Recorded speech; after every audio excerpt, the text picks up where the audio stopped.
ang Associate Dean ng School of Law ng University of Makati. Ayan. And siya po ay Professor and Constitutional and Labor Law ang kanyang itinuturo. Wala pong iba kung hindi si Attorney Cecilio Nong Duca. Ayan. Ang ating mga ano mga saksi ni Duca. Ayan. Magandang hapon po. Welcome back, Attorney. Ng hapon kasamang Jamie at sa lahat ng mga tagapakinig at tagapanood. Opo, ang atin pong topic ho ay syempre National Children's Month ngayon. So tamang-tama, yun pong tungkol sa mga labor, child labor. Ayan. Pwede ho bang paki-define muna ano bang sinasabi ho ng batas, no? Kapag para ho sa kaalaman ng ating publiko, pagka sinabi nating child labor, ano po ba ito? Una, kailangan nating maunawaan sino ba ang child. Ano po? Sa Mm-hmm. ilalim mo kasi ng mga batas natin, umiiral, ang child or children ay Mm. sino man na below 18 years old. So yan Okay. po ang mga children. Or kahit na po ito ay above 18 pero meron siyang special need. Mm-hmm. Meron siyang an inability to protect, defend himself from abuse, cruelty or exploitation because of a physical, mental or other condition or disability, child pa rin po ang kategorya niyan. Aha. So kung halimbawa ho kahit may edad na pero siya ho ay sabihin na natin na kumbaga parang mentally challenged, mga ganyan. So Opo. kino-considered pa rin po siya na child. Opo, kategorya pa rin po yan ng children dahil hindi po nila kayang ipagtanggol at pangalagaan ng kanilang sarili. Ito yung mga children with special needs. Aha, okay. So siguro ho ay umpisahan muna natin sa tahanan, ano. Ah, alam naman natin na sa loob ng tahanan kung minsan syempre ang mga magulang, no, talagang uutusan ang anak na gumawa sa mga gawaing bahay, 'di ba? And Opo. o kung minsan naman papatulungin sila sa let's say kung mekaniko si tatay o kung mag-ano ka, kumbaga parang kumilos-kilos ka din diyan, tumulong ka sa akin, yung mga ganon. So, ito ho ba ay kino-consider or maaaring i-consider na child labor? Hindi naman ho, kung ito po ay hindi naman nakakasama sa Mm. kapakanan ng bata, eh hindi ho siguro dahil kung ordinaryo naman na pagtulong lamang. Pero kung ito po ay ginagawang hanap buhay at yung bata ang pinagtatrabaho, sa Mhm. ilalim po ng mga batas natin, eh may ikututuring ho ito na child labor, lalo na kung inaasahan yung bata na siya ang magdadala ng kabuhayan ng pamilya. Okay. So siguro nakikinig ngayon si Manong na na nasakyan ko kamakailan. Oh, may binabanggit kasi siya. Um, Nung daw po siyang bata pa, no, at yung nanay niya ay nagtitinda sa palengke, mga ganyan. So lagi po siyang kasakasama ni nanay, no? So pinagbubuhat siya ng mga tawag dito yung tray-tray ng ubas, mga ganyan. Hmm. And sabi nga niya, nakuha po, natuto po akong mangupit dahil di naman ho ako binibigyan ng nanay ko eh. Hindi ako inaabutan ng kahit magkano. O, yung mga ganon. So, sabi niya, isipin mo ma'am, sabi niya, isang ano daw, isang parang truck, kumbaga parang isang truck ng puno ng mga ubas kapag Pasko, no? So Hmm. yun yung kanyang ibinababa sa truck going to palengke, ganon. So ito ho ba ay mako-consider na child labor? Kahit na sabihin mo na sa bakasyon lang naman niya ginagawa ito. Maaari po nasa kategorya ng child labor, kaya lang po may mga batas naman tayo na pinapayagan naman, lalo Mhm. na kung ang edad ng bata ay 15 years old and above, pero Mhm. below 18.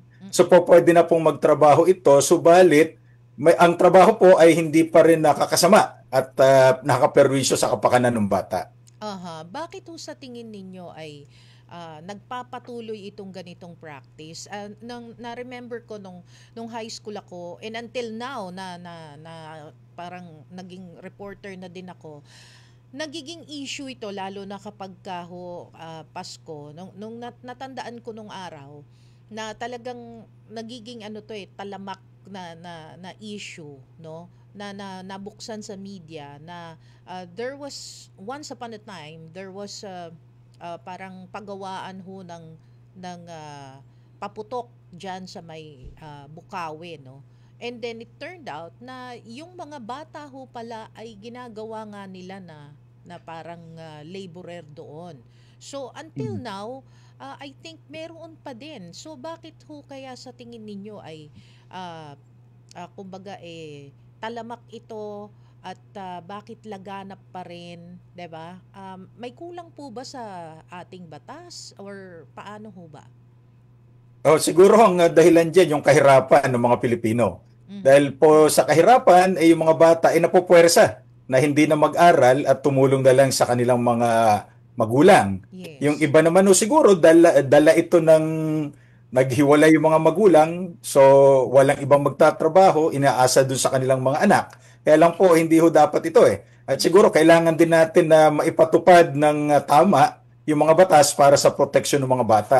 Kasi nandyan nga po yung mga batas kung hindi naman ipapatupad, hindi naman napaparusahan, tulad nga ng sinabi ninyo, Oo. hazardous ho yung pagtatrabaho sa ganong uri ng pagawaan, Mm-mm. dapat to nasisita ito at napaparusahan yung mga gumagawa niyan. Oo. And I think everyone should be involved, no, sa community. Kung may alam sila na bata na kumbaga bata pa lang pinagmamanual labor na, dapat Mm. siguro mai-report 'yon. May uri po ba ng mga child labor at sa tingin ho ninyo, batay sa inyong karanasan at sa tagal na rin ho ninyo sa pagpatuturo at pagpa-practice din, saan ho nakikita ninyo na mas talamak yung hong child labor? Karaniwan po ito dun sa mga may hirap na lugar Mhm. dahil yung mga bata ay napupuwersa, bagamat ayaw siguro nila, napupuwersa ho sila dahil Yes. baka kapuso ang kinikita ng mga magulang, kaya pati yung mga bata napupuwersa o pinipuwersa na Mhm. maghanap buhay na rin para makapagdala ng pera sa kanilang pamilya. So Oo. tandaan ho natin na definitely yung mga bata na below 15 years old, hindi ho dapat nga pinagtatrabaho yan.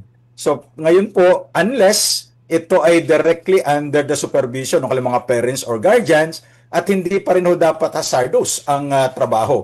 Ngayon Mhm. po, kung involved naman sa advertisement or sa Mga movies, pag-aartista. kailangan pa ho nito ng permission ng Department of Labor para sila ay ma-involve sa mga ganyan trabaho. Okay. And I think, no, talagang kailangan yung welfare ng kabataan ay ibigay talaga sa kanila kasi minsan lang sila magiging bata, di ba? Hindi naman na nila pwedeng i-rewind 'yon. Okay. Oh, So ah, attorney. Sige po, go ahead po. Tama po yun. Kasi kahit po ang United Nations, mayroong tinatawag na United Nations Convention on the Rights of Children na sinasabi po na itong mga batang ito ay hindi dapat abusuhin, hindi dapat pagtrabahuhin kung lalo na yung nakakasama sa kanilang kapakanan at sa kanilang development. Aha, okay. So ano ho yung nakikita ninyo na legal liability ng or liabilities ng kumpanya o kaya naman ho yung mga tao na nag-e-employ ng mga bata and mismong mga guardian or magulang? Depende po sa uri ng pang-aabuso, pero ang general pong ikinakaso dyan ay paglabag doon sa Anti-Child Abuse Law, yung Mhm. Republic Act 7610 at mga kalintulad na batas. May pagkakulong po yan, hanggang 12 taon po pagka napapatunayan. Oh, talaga? Mhm. Oh. So, like halimbawa po ito, no, recently meron hong lumabas na balita na ang Department of Labor and Employment mismo ang nagsabi na nais na nilang wakasan talaga ang child labor, especially in fishing and aquaculture, no, pagdating sa 2028. So, I think yun yung parang timeline nila na inire-reach nila na come 2028 ma-eliminate na, if not ay kumbaga mabawasan siguro or tuluyang mawala ito hong child labor sa fishing and aquaculture. Tama po yon kasi laganap nga po ito lalo dun sa mga malalayong lugar na probinsya, wala po nakakasita at akala ng mga magulang okay lang ito dahil malaki na yung bata, kailangan magtrabaho, magbanat ng buto, pero hindi po nila sinasaalang-alang na napapahamak yung bata at Mm-mm. nakukompromiso yung kanyang mga karapatan. Oho. So sa tingin ho ninyo sa current effort po ng pamahalaan, maaabot po kaya natin yung child labor free dito sa Pilipinas? Well, sa tingin ko po, medyo mahirap hanggat nagpapatuloy po ang kahirapan, Mhm. lalo sa mga rural areas, hindi ho natin mababantayan, tingin ko hindi ho mawawala ang child labor dahil inaasahan din naman sila sa anumang paraan ng mga magulang para makatulong sa mga gastusin sa bahay. So hanggat hindi ho nalulunasan yung kahirapan, lalo sa mga rural areas, tingin ko magpapatuloy ho ang child labor kahit na may mga batas ho tayo nagpaparusa dito. Okay, nabanggit ho ninyo na parang pag 15 years old and below, yun yung talagang medyo crucial sa usapin ng child labor. Bakit po kapag halimbawa po ba ay 16, pwede na ho ba silang magtrabaho manually? Paano ho yun? Pwede naman po, 15 years old and above, but Aha, below 18, children pa rin po ito. aha, Subalit dun po sa Republic Act 9231, yung Child Workers Law, oo. pinapayagan po sila. Ang kondisyon nga lamang ay hindi ho napapabayaan yung edukasyon, yung kanilang kapakanan, at may oras lang po ito. Kapag kayong bata po ay below 18 years old, above 15 but below 18, 8 oras lang po bawat araw at hindi lalagpas sa 40 hours per week at hindi ho siya pwede magtrabaho between 10 p.m. to 6 a.m. the following day. Ngayon naman po kung below 15 years old at pinapayagang magtrabaho dahil nasa ilalim ng supervision ng parents or guardian, 4 hours a day lamang po at 20 hours per week. At hindi ho siya po pwedeng pagtrabahuhin magmula 8 p.m. hanggang 6 a.m. sa susunod na araw. Yun po ang mga Ah. regulasyon. Kumbaga parang um, pwede kang ngayon, pwede kang magtrabaho ngayon, tapos kinabukasan hindi pwede. Tapos parang every other day. Hindi naman po, kundi ang sinasabi lang po, 4 hours per day lamang at Aha. hindi ho lalagpas ng 20 hours per week. So ibig sabihin, 5 araw lang po ang po pwedeng trabaho ng bata na Aha. below 15 years old. Pero pag Okay. above 15 but below 18, po pwede yung 8 hours a day pero 5 araw pa rin ang trabaho. Paano, ito po may mga senaryo ho kasi na ganito. Like dito sa Manila, alam natin, mahirap kumuha ng mga kasambahay, no? So, Mm. kadalasan ang takbuhan yung mga kamag-anak sa probinsya or sabihin na natin kamag-anak sa probinsya, ganyan. So, kung halimbawa ho ay kukunin siya, i-employ siya as siya po ay halimbawa 15 or 16 or sabihin na nating 17, siya po ay iimpleyo dito po bilang kasambahay, no? And sasabihin naman, oh sige, okay lang yan kasi mag-aaral ka naman, mga ganon. Ito po ba ay may ko-consider na paglabag sa usapin ng child labor?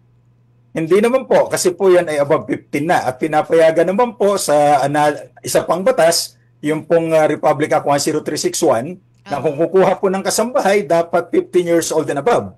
Pero Ah, may mga regulasyon din po tayong susundin na unang-una nga, hindi dapat hazardous at hindi mapapahamak yung bata. At kung ito po ay gustong mag-aral, ay dapat aayusin yung schedule para makapag-aral. At ganun pa rin po, kung kasambahay siya, hindi pa rin po lalagpas dun sa 40 hours per week na ito dahil siya ay below 18 pa rin. okay. So napakahalaga ho nung oras na ibinibigay na or I mean dapat na ibigay sa mga bata na kukunin mo as worker. 'Di po ba? Hmm. Oho. Tama po yun. Kasi po ang pinapahalagahan ng batas dito ay yung kalusugan, kapakanan, at yung development ng bata. Kasi Aha. sabi nyo nga po, hindi na sila magiging bata pa uli. Mm. So, kung halimbawa po ang kasambahay naman ay 13, 14, ibang usapin din po 'yon or talagang hindi pinapayagan talaga as kasambahay? Sa ilalim po ng batas kasambahay, bawal po yon. Ang kasambahay po ay dapat 15 years old pataas. Hindi ho po pwede yung below 15, specific provision po yun ng batas, at po pwede ho makasuhan ng child abuse yung mga pamilya na kumukuha ng kasambahay na below 15. Aha, I see. So, ito naman, attorney, dun sa usapin naman na kanina nabanggit ko yung mga co-commercial, yung mga ganyan, or Mm. sabihin na natin na may extra-extra sa pelikula, di ba? Okay. Mm. So, ito hong usapin tungkol sa child labor. Sabi nga po ninyo, kailangan mayroong consent from the Department of Labor and Employment at maging sa mga magulang. Hindi po ba?